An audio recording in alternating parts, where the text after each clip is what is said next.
Καλησπέρα σας. Και πάλι μαζί στην εκπομπή Νέα Ελλάδα. Έχουμε σκοπό σήμερα να μιλήσουμε με τον κύριο Δημήτρη Γκίκα, φιλόλογος, υποψήφιος διδάκτορ πολιτικής φιλοσοφίας, διευθυντής επικοινωνίας και επικεφαλής του τομέα εθνικής παιδείας και θρησκευμάτων του Εθνικού Μετώπου. Θα κάνουμε μαζί μια συζήτηση για θέματα τα οποία άπτονται της παιδείας. Καλησπέρα σας, κύριε Γκίκα. Καλησπέρα σας, κύριε Πολάκη.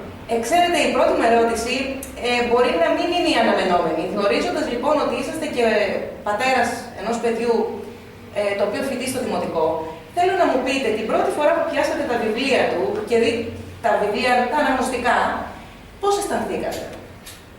Η αλήθεια είναι απογοήτευση μεγάλη.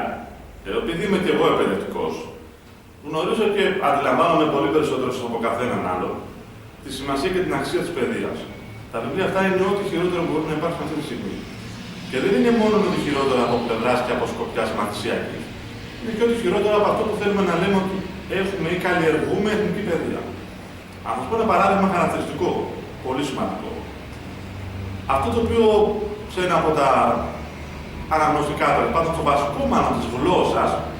Το αντίστοιχο της γλώσσας που λέγαμε εμείς παλιά, Έτσι, αυτό ακριβώς. Υπάρχει τέλος πάντων, να το πούμε έτσι, η αναφορά σε ένα παιδί το οποίο προφανώς κατάγεται από την Αλβανία, με ένα όνομα ξενικό επίσης αλβανικό, και διηγείται μια ιστορία σύμφωνα με την οποία, κατά τα λεγόμενα του παιδιού αυτού στο βιβλίο, έτσι κάνουν οι παππούδες ή οι γιαγιάδες στην Αλβανία.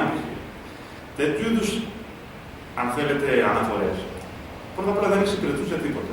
Παρά μόνο ίσως την προσπάθεια της εγκαθίδρυσης, την προσπάθεια της παγίωσης μιας πολυπολιτισμικής κοινωνίας, η οποία όμως δημιουργείται με πολύ άναρχο τρόπο. Και αυτό είναι κάτι καταστροφικό. Όχι μόνο για την Ελλάδα, ας το πούμε έτσι, σαν έθνος. Είναι καταστροφικό και για το κράτος. Ένα κράτος πάντοτε βασίζεται σε μια συγκεκριμένη κουλτούρα. Δεν μπορείς αυτή την κουλτούρα να τη διασαλεύει με αυτόν τον τρόπο και μάλιστα να την περνάς μέσα από την παιδεία με αυτόν τον τρόπο. Το πιο εύκολο είναι να την περάσει από την παιδεία για να παγιώσει μια κατάσταση.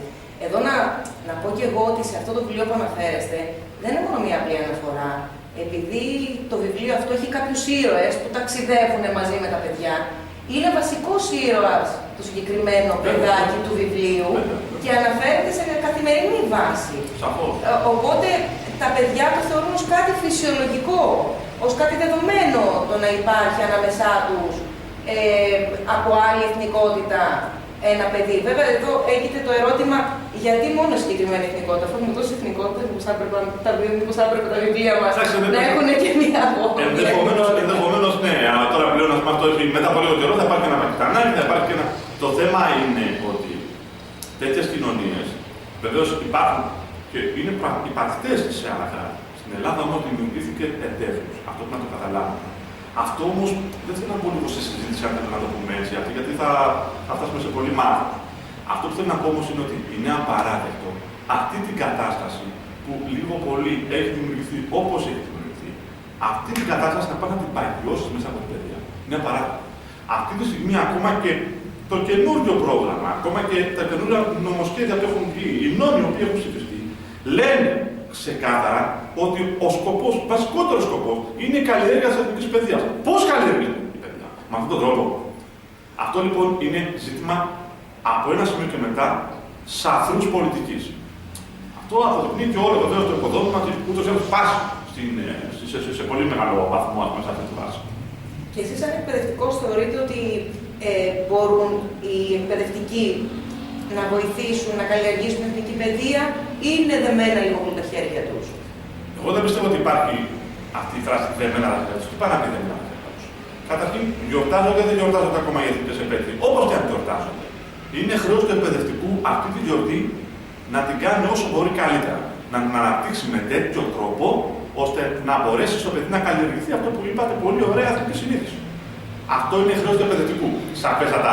Δεν μπορεί να ακυρώσει το βιβλίο το ίδιο. Είναι δεδομένο. Αυτό είναι, γι' αυτό το είπαμε πριν, είναι θέμα πολιτικής. Αλλά στο θέμα της επί της τάξεως πρακτική, εκεί μπορεί να ακυρώσεις πολλά πράγματα.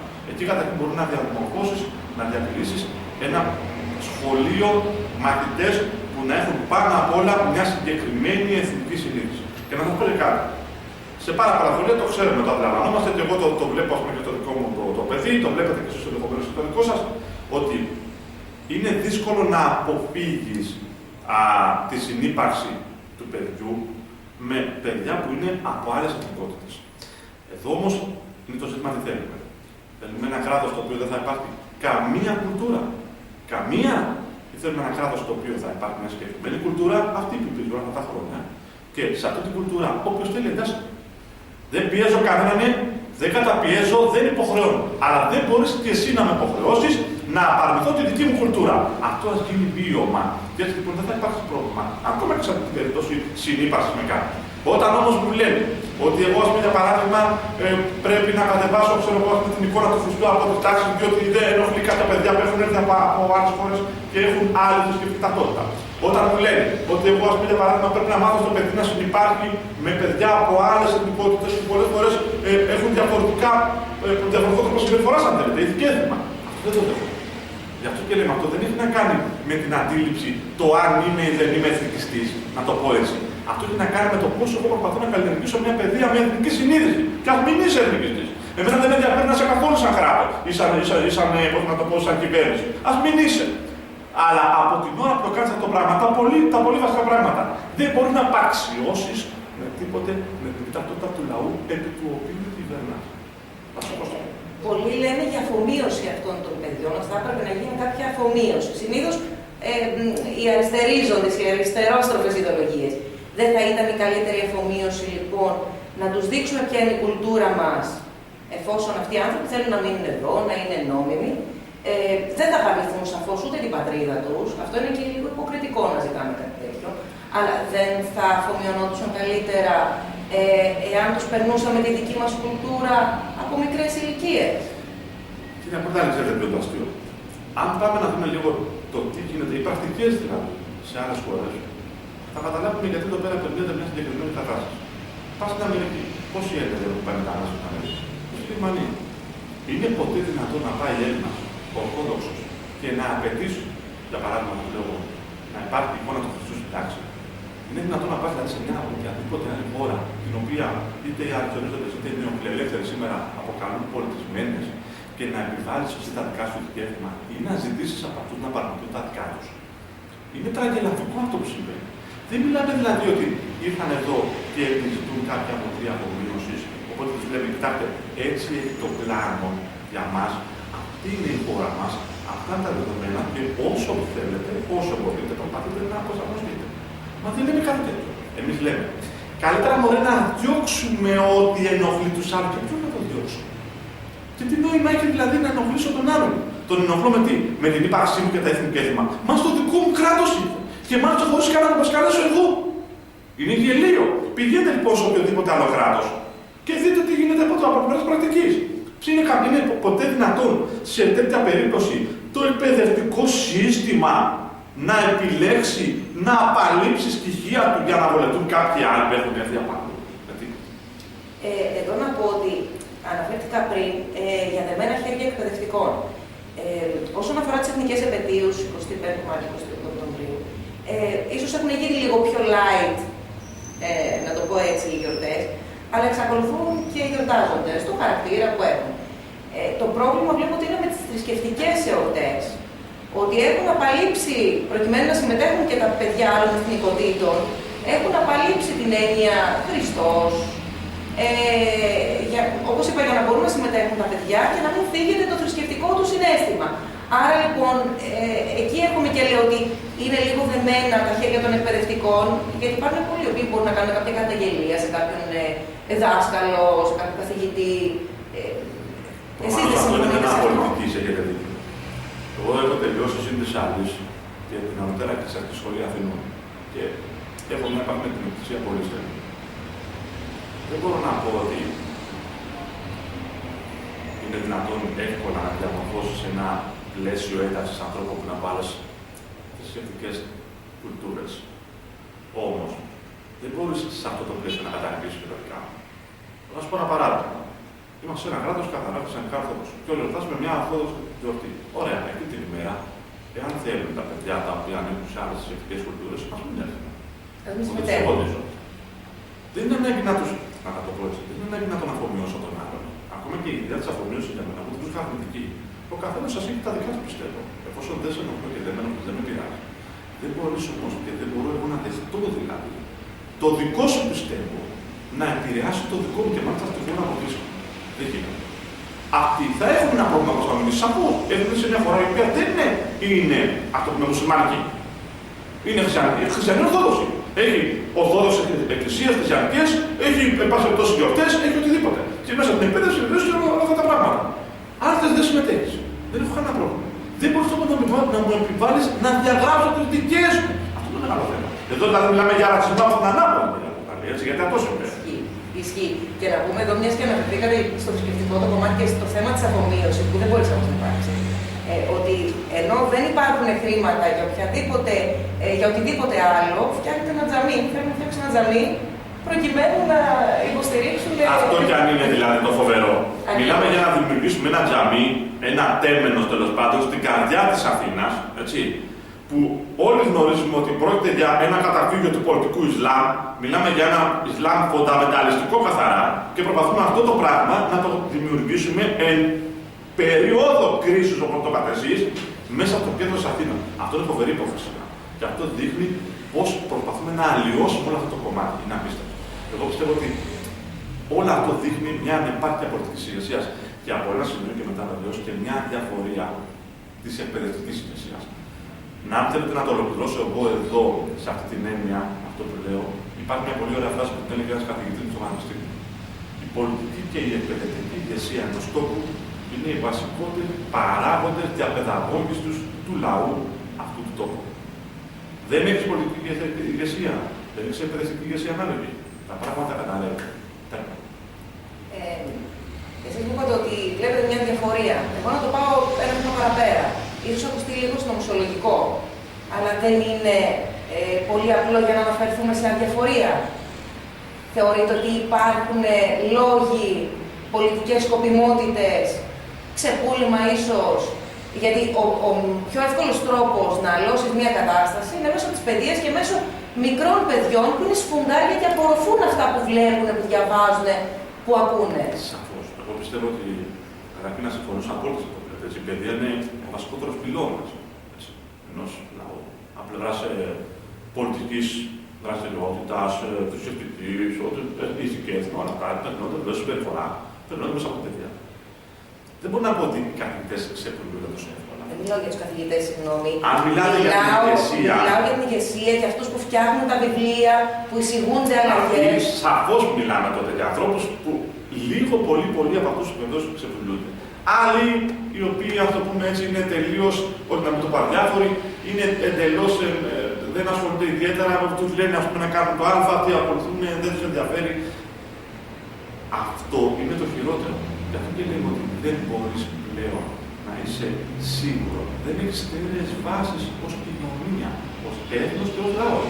Από την ώρα που η ίδια η εκπαιδευτική ηγεσία κοιτάει από κάτω να γκρεμίσει το έδαφος στο οποίο στέκεσαι, σαφώς έχουμε μεγάλο θέμα ως λαός.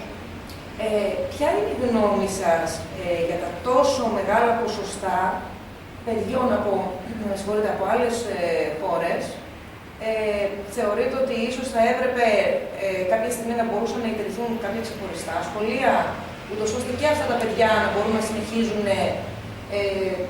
την κουλτούρα τους, πώς ήμασταν εμείς σε άλλες χώρες, που παίρναμε και την ελληνική παιδεία, μετήχαμε όμως και της χώρας που φιλοξενούμαστε. Δεν θα συμφωνούσα με την ίδρυση πολυπολιτισμικών σχολείων καθ' αυτό, με την έννοια ότι είναι σαν να νομιμοποιείς μια κατάσταση του ενολικής ή εντολής, αν θέλετε, και παράνομο.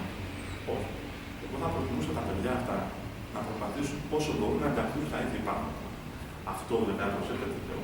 Δεν το λέω με την έννοια της ανάλυσης της πολιτικής τόσο, το λέω με την έννοια μιας πρακτικής δεδομένης κατάστασης που ακόμα και στην πολιτική μπορεί να τύχει από πολλές πλευρές από τις αναλύσεις.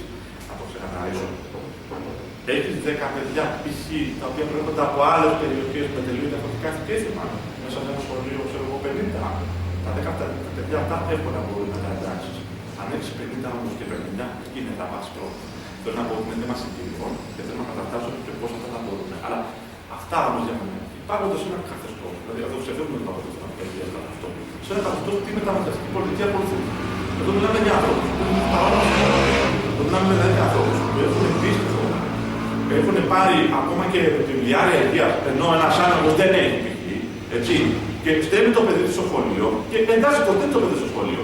Να έχω δηλαδή και την απέτηση και εγώ να το δεχτώ και να το δεχτώ και εγώ να έχουμε και διαφορετικά μαθήματα, διαφορετικούς, από το πούμε έτσι, εκπαιδευτικούς, διαφορετικές αίθουσες. Μα εδώ αυτή τη στιγμή δεν έχουμε να βολεύουμε τα δικά μας τα παιδιά, δικά μας συγχωνεύσεις. Δεν λάθουμε. Πρέπει να τα βλέπουμε λίγο τα πράγματα πιο σφαιρικά. Εμένα γι' αυτό είναι, το θεωρώ πολύ σημαντικό. Πρώτα απ' όλα βλέπουμε τα πράγματα και ανάλογα αποφασίζουμε. Αλλά αυτό κυρίως είναι και θέμα μεταναστευτικής πολιτικής. Και έχει να κάνει με μια ευρύτερη, γενικότερη πολιτική. Να μεταφερθώ σε ένα άλλο θέμα, πάλι βέβαια σχετικό με την παιδεία, μιας και είσαστε και φιλόλογος.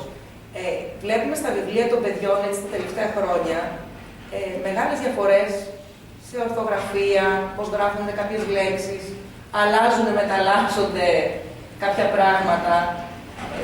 Αυτό πώς το βλέπετε, για ποιο λόγο θεωρείτε ότι γίνεται, είναι μία απαρχή αλλίωσης της γλώσσας, όπως λένε κάποιοι, που μπορούν να τους χαρακτηρίζουν και γραφικούς βέβαια. Αυτό είναι. Ο Σοφέρης είπε, ας πούμε, ότι η γλώσσα είναι κάτι ζωντανό και εξελίσσεται όπως βεβαίως κάθε τι ζωντανό. Όμως εδώ δεν μιλάμε για εξέλιξη. Εδώ μιλάμε βεβαίως για κάτι το οποίο πολλές φορές έχει και μια βίαιη κατάσταση μετασχηματισμού. Απλοποίηση ουσιαστικά. Ξέρετε τι γίνεται στην Ελλάδα, έχουμε αυτό το πρόβλημα. Αποφασίσαμε να τα μεταφέρουμε όλα βία. Δεν αφήσαμε να πάρουμε το πρόβλημα τους. Να αλλάξουμε τη γλώσσα μου. Δεν έγινε αυτό με την κατάργηση για μια ανοιχτή του πολυτεχνικού. Θα σα πω ένα παράδειγμα εγώ. Το βλέπουμε συνέχεια. Αλλάζουν οι κανόνες γραμματικής, αλλάζουν κάποια πράγματα. Αυτό μπερδεύει ούτως ή άλλως τους εκπαιδευτικούς των πραγμάτων. Αλλά δείχνει όμως ότι η τάση υπάρχει. Ποια είναι αυτή. Προσπαθώ να λιώσω βία όσο μπορώ το χαρακτήρα, τα εθνικά στοιχεία του λαού. Φοβερό πράγμα. Αυτό πολύ περισσότερο συμβαίνει και στην παιδεία, έτσι. Συμβαίνει και σε άλλους τομείς, αλλά είναι η τάση που υπάρχει από τους πολιτικούς, αν θέλετε. Αυτός ο βίαιος όμως σχηματισμός είναι το πιο τραγικό από όλα. Ή λοιπόν κανονίζεις από πριν κάποιες πολιτικές και ενδεχομένως να έχεις και ένα περιθώριο να προστατεύσεις πρώτα βέβαια το λαό σου και μετά ίσως και τους υπόλοιπους που θα έχουν σε συνδυασμό. Αλλιώς, όταν πρέπει να το κάνεις βία, δεν δικαιολογήσει ούτε υπάρχει αυτό που λέμε ο σκοπός αγγελικά μέσα. Η βία είναι πάντα βία, από ποια προέρχεται. Και με όποιο τρόπο δεν θέλει να επιβληθεί έτσι. Εγώ θα επιμείνω λίγο σε αυτό το θέμα, γιατί έχουν ακουστεί κατά καιρούς πολλές φωνές οι οποίες μιλούν για απλοποίηση της γλώσσας. Έχουν υποθεί διάφορα ότι προκειμένου να είναι ανορθόγραφος ο κόσμος, να αφαιρέσουμε τα διάφορα ή, τα διάφορα ο, να το κάνουμε πιο έτσι λατινικό το. Την γραφή μας τέλος πάντων. Η λατινοποίηση της αλφαβήτου, έτσι, ενός καημός πολλών, π.χ. όπως της πρώην Υπουργού, κυρία Διαμαντοπούλου, έτσι. Ακριβώς. Αυτό λοιπόν δεν είναι ένα σχέδιο αλλίωσης. Δεν είναι σε καμία περίπτωση. Της γλώσσα, της γλωσσικής διαφοροποίησης. Σαφώς βολεύει ίσως τα παιδιά στο επίπεδο τι καλύτερο από τα παιδιά να μην έχουν να μάθουν πολλά πράγματα. Τώρα να το πάμε έτσι, τότε να μην τα κάνουμε καθόλου και μάθημα. Μην κάνουμε το σπίτι και να παίζουμε. Ακριβώς. Αλλά αυτό δείχνει δηλαδή μια τάση αλλίωσης, απλοποίησης και αν μη τι άλλο αλλαγής όλης της κουλτούρας. Ναι. Έχετε δίκιο. Μα αυτό είναι και το σκοπός. Κοιτάξτε, εδώ τώρα δεν έχουμε άμυνες ως λαός. Αυτό είναι το μεγάλο θέμα. Στη Γαλλία, όταν έγινε μια προσπάθεια απλοποίησης και εκεί, ας το πούμε έτσι, κάποιον από τους κυρίως από τους τόνους που έχουν οι Γάλλοι και από κάποια ορθογραφικά να αφαιρέσουν κάποια πράγματα, το τελικό ήξερε σε κάποιες λέξεις, έγινε ένας χαμός, όχι μόνο από τον ακαδημαϊκό κόσμο, ας πούμε. Έγινε ένας χαμός από τον απλό κόσμο. Είναι πιο συνειδητοποιημένοι. Εμείς, βέβαια, από όλο αυτό το πράγμα το οποίο έχει δημιουργηθεί όλα αυτά τα χρόνια, έτσι, αδιαφορία παντελή από την πολιτική και εκπαιδευτική ηγεσία, δεν έχουμε αναπτύξει τις άμυνες που θα έπρεπε να είχαμε αναπτύξει ως λαός για να αντιμετωπίσουμε τέτοια φαινόμενα βίβλες, εξέλιξης και αλλίωσης και απλοποίησης της γλώσσας που έχουμε τώρα. Δεν μπορούμε να τα αντιμετωπίσουμε. Είναι αυτό το πρόβλημα. Μήπως παίζει ρόλο όμως και η κρίση? Γιατί το λέω αυτό, σε περίοδους κρίσης, ίσως να μην είναι στην πολυτέλεια να αναπτύξεις άμυνες και για άλλα θέματα. Δηλαδή, ίσως σε πιο πίσω χρόνια να γινόταν, να υπήρχαν διαμαρτυρίες και από τους εκπαιδευτικούς και από τους γονείς κατά αυτό το φαινομένο. Βλέπουμε ότι όσο πιο πίσω πάμε, και δεν το λέω από θέμα ούτε να το υποθέσεων παλαιών αρχών, ότι ήταν ο κόσμος παλαιών αρχών. Ίσως επειδή ήταν καλύτερα στην οικονομική του κατάσταση και την πολυτέλεια να μπορεί να δει και κάποια πράγματα και να μπορεί να τα διεκδικήσει. Τώρα μήπως έχοντας ο κόσμος το άγχος, το τι θα φάει, το πώς θα πορευτεί, το αφήνει σε δεύτερη μοίρα όλο αυτό. Οπωσδήποτε το πρόβλημα επιβίωσης είναι κάτι που απασχολεί πλέον τους πάντες. Δεδομένου. Και εκτός από το σοκ που έχουμε πάθει ο λαός, από όλα αυτά τα μέτρα που μας έχουν επιβάλει, σαφώς το άγχος της καθημερινότητας έχει μεγαλώσει. Τα παιδιά μας, εμείς οι ίδιοι να προσπαθήσουμε όσο μπορούμε να κάνουμε κάτι καλύτερο. Και αυτό βεβαίως έχει αναστείλει και πολλά πράγματα. Αλλά κανονικά. Κανονικά. Η ιστορία τη δικιά μας θα πολλές φορές. Σε περιόδους κρίσεων, οι Έλληνες αντιμετωπίζουν καταστάσεις και έχουν γνωρίσει χειρότερες κρίσεις κυρίαρχα. Η οικονομική που γνωρίζουμε τώρα είναι μια βεβαίως δύσκολη συγκυρία, αλλά δεν έχουμε αντιμετωπίσει πολέμους. Δεν έχουμε αντιμετωπίσει πτωχές στο κράτος. Γιατί τότε αντιμετωπίζαμε τα πράγματα με μεγαλύτερο δυναμισμό. Αυτό το οποίο θεωρώ εγώ ότι η κρίση αυτή απέδειξε είναι ότι για πολλές δεκαετίες τώρα το εκπαιδευτικό σύστημα μας προετοίμαζε να φανούμε ανεπαρκείς στον τρόπο που τα αντιμετωπίζουμε. Και να σας πω ένα παράδειγμα, μια και σαν φιλόλογος έτσι μου αρέσουν να σας πω. Όταν πέφτουν συμφορές σε διάφορους ανθρώπους και σε λαούς ολόκληρους όπως εμάς, ο τρόπος που αντιμετωπίζει τις συμφορές αυτές είναι συνήθως και το περιεχόμενο αυτού που λέγανε αυτοί τραγικό. Πέφτει μια συμφορά στο σπίτι της Αντιγόνης και της Ισμήνης, μας λέει η ομώνυμη τραγωδία. Πώς την αντιμετωπίσει η Ισμήνη, δεν μπορούμε να κάνουμε τίποτα ό,τι μας λέει ο Κρήτος, ναι. Πώς θα αντιμετωπίζει η Αντιγόνη, εγώ παίρνω με αυτό το χέρι το φτιάρι και θα έχω τον αδελφό μου. Η αντιμετώπιση είναι ζήτημα παιδείας και χαρακτήρα βεβαίως, αλλά είναι και ζήτημα παιδείας. Και αυτό το πράγμα κάπου τις τελευταίες δεκαετίες κατορθώθηκε να χαθεί. Η μοίρα, αυτό που λέμε εκτρομένο ή οτιδήποτε άλλο, ας πούμε έτσι, ήταν πάντοτε, γιατί οι Έλληνες πίστευαν σε αυτή. Δεν υπάρχουν πράγματα που δεν τα λέμε εμείς, έτσι, είτε ως λαός, είτε ως άνθρωποι ατομικά. Ο τρόπος που την αντιμετωπίζουμε όμως είναι το περιεχόμενο της δικής μας ηθικής ελευθερίας. Αν λοιπόν εγώ το αντιμετωπίσω με τέτοιο τρόπο δυναμικά, δεν το βάλω κάτω, τότε η μοίρα αυτή βεβαίως θα με επηρεάσει, αλλά από ένα σημείο και μετά, εγώ με τις επιλογές μου, με το δυναμισμό μου, με την αντίστασή μου, να ξεπεράσω κάποια πράγματα. Αν όμως το θεωρήσω ότι έχουμε πήρε το ποτάμι και έφυγα, αυτό σημαίνει τώρα αυτό για μένα. Γίναμε μυρολάτρες. Σαν φιλόλογος και σαν γονιός, ποια είναι η μορφή αντίστασης όταν κάθεστε να διαβάσετε το παιδί σας και βλέπετε αυτά τα πράγματα με τα οποία δεν συμφωνείτε καθόλου? Δεν προσπαθώ. Θα ήταν λάθος σε τέτοιες ηλικίες, η αλήθεια είναι, να απαξιώσω το βιβλίο ή το εκπαιδευτικό σύστημα εν γέννη. Όχι. Απλώς προσπαθώ να του μάθω και κάποια άλλα πράγματα που για μένα έχουν ιδιαίτερη σημασία. Εκεί λοιπόν που θα μάθει και ότι υπάρχει ένα παιδάκι που λέγεται ξέρω εγώ η Αρμπέν και να βάλει μια με αυτά, εγώ θα του πω ότι ξέρεις κάτι, όταν στο χωριό του, το χωριό ξέρω εγώ το δικό μου ή τη γιαγιά σου, τους κάναμε αυτά. Δηλαδή στην έννοια αυτή δεν θέλω να απαξιώσω. Ξέρετε γιατί. Ένα παιδάκι δεν πρέπει να μεγαλώνει τώρα και με το μίσο. Δεν το θέλω με τίποτα. Θέλω όμως να το κάνω περήφανο για τη δική του ταυτότητα. Αν το πετύχω εγώ αυτό, δεν με πειράζει αυτό. Αυτό θέλω να κάνω. Θέλω να το κάνω να κάνω περήφανο στο πνεύμα. Να κάνετε περήφανο να ξέρει κάποια ηθικές από το χωριό του. Το δικό του όμως, έτσι. Αν το κάνω λοιπόν το πετύχω αυτό, τότε πιστεύω αυτό είναι μια πρώτη πράξη αντίστασης. Υπάρχουν κι άλλες, αλλά αυτή πιστεύω ότι είναι η πρώτη. Το παιδί πρέπει να μεγαλώνει και να καταλαβαίνει τι σημαίνει να σε Έλληνα. Πολύ σημαντικό. Πέραν αυτού, εγώ μιλώ και για τα δείγματα που έχουμε γραμματικής, ορθογραφίας. Εκεί πάμε σε ακόμα μεγαλύτερα τέτοια. Καταρχήν, οποιοδήποτε γονιός θα μπορούσε να δώσει τη δυνατότητα στο παιδί να διαβάσει και λογοτέχνη, να βλέπει τη γλώσσα πώς δουλευόταν κάποτε. Έτσι, αυτό είναι βασικό στοιχείο. Θα μπορούσε ενδεχομένως τώρα πάμε λίγο πιο μακριά, να διαβάζει Παπαδιαμάντη. Με μια ωραιότατη γλώσσα. Αυτό είναι και θέμα σχολείου, βέβαια. Είναι και θέμα γονιού. Έχει να κάνει με το πόσο ο γονιός ή του αρέσει ή ενδιαφέρεται για αυτό το θέμα. Και γι' αυτό το λέω. Άλλη μια πράξη αντίσταση είναι αυτό. Ο γονιός δεν πρέπει να ξεχνάει από πού είναι. Οι περισσότεροι από εμάς σε τέτοια ηλικία έχουμε μεγαλώσει τέτοια σχολεία. Είναι πολύ καλό αυτό. Εγώ θεωρώ ότι μπορεί να περάσει το παιδί σου πράγματα. Δεν μπορεί να είναι ένας φιλόλογος. αυτά τα οποία κάποτε σου περνούσαν και εσένα, να υπάρχουν μια συνέχεια. Δεν έχω πρόβλημα εγώ να αλλάξω καταστάσεις. Αν τα καταστάσεις αλλάζουν, δεν κοροϊδευόμαστε. Ούτε μπορούμε να μείνουμε στη γενιά του 30.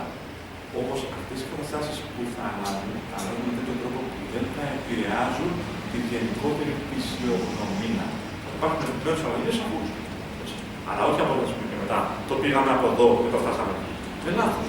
Υπάρχουν δηλαδή οι αλλαγές αυτές να είναι σταδιακές και σταδιακές, ελεγχόμενες από γονείς, από σχολείο, από την ίδια την πολιτεία. Είναι αυτό το πράγμα το βίαιο. Βίαιος μετασχηματισμός για μένα είναι εντελώς παράγοντας και από ένα σημείο μετά είναι απαράδεκτος. Οποιαδήποτε κοινωνία μετασχηματίζει ή προσπαθεί να μετασχηματίσει βία, το κάνει με τελείως λάθος τρόπους. Ναι. Ένα τελευταίο, για να πριν κλείσουμε. Θεωρείτε ότι στα χρόνια που θα έρθουν θα αλλάξει η κατάσταση στην παιδεία, δηλαδή θα υπάρξουν φωνές και άνθρωποι οι οποίοι θα στηρίξουν την εθνική παιδεία και όχι αυτό, να το ίσως αδόκιμος όρος, στον αχταρμά που υπάρχει τώρα? Καταρχήν είδατε ότι απαλείψαμε τον όρο εθνική από το παιδεία που το θυμήσατε τώρα. Δύσκολα. Δύσκολα με αυτή την κατάσταση. Έως απλή θα πρέπει να αλλάξουν τα πράγματα. Πρέπει να πούνε άνθρωποι ότι είναι είναι εθνικά. Αν αυτό γίνει, βεβαίως αλλάζει. Αλλά έτσι όπως είναι η κατάσταση. Με ανθρώπους που είναι ξεπουλημένοι. Δεν έχουν ούτε ιερό ούτε όσιο. Δεν τους απασχολεί κάτι και τους καταγωγή για κάτι δεν ξέρω εγώ, κάτι και άλλο. Δεν είναι κάτι. Δύσκολο. Ότι υπάρχουν πολλές ναι. Υπάρχουν πολλές αντίστασεις. Θα πληθύνουν. Εγώ ελπίζω ότι ναι. Θα πληθύνουν και σε γιατί ο Έλληνας το έχει αυτό το πράγμα. Του αρέσει να αισθάνεται υπερήφανος. Αν αυτό το αντιληφθεί πέρα από τις επιμέρους κρίσεις, δηλαδή εγώ πρέπει να ξεπεράσω την κρίση μου, όχι με τα εργαλεία που μου δίνει ο νέος ελευθερισμός π.χ., αλλά με τη δική μου την ταυτότητα, με τα δικά μου τα δεδομένα, αν αυτό συμβεί, ναι, οι φωνές θα πληθύνουν. Εγώ έχω μεγάλη ελπίδα γι' αυτό. Και γι' αυτό στο κάτω-κάτω όλοι εμείς προσπαθούμε μέσα από διάφορα πράγματα και μέσα από το εθνικό μέτωπο, μέσα από διάφορες εκδηλώσεις, ενέργειες που κάνουμε όλα αυτά. Αυτό να κάνουμε. Να πληθύνουμε τις φωνές αυτές. Ίσως μόλις περάσει το πρώτο σοκ της οικονομικής κρίσης και το συνειδητοποιήσουμε για τα καλά, ίσως μπορέσουμε να ασχοληθούμε και με επιμέρους θέματα τα οποία όμως είναι πιο σημαντικά από την οικονομική κρίση. Η οικονομική κρίση είναι ένα από τα στοιχεία που είναι το πιο σημαντικό. Σαφώς. Ευχαριστούμε πάρα πολύ. Εγώ ευχαριστώ. Να είστε καλά. Καλό σας βράδυ.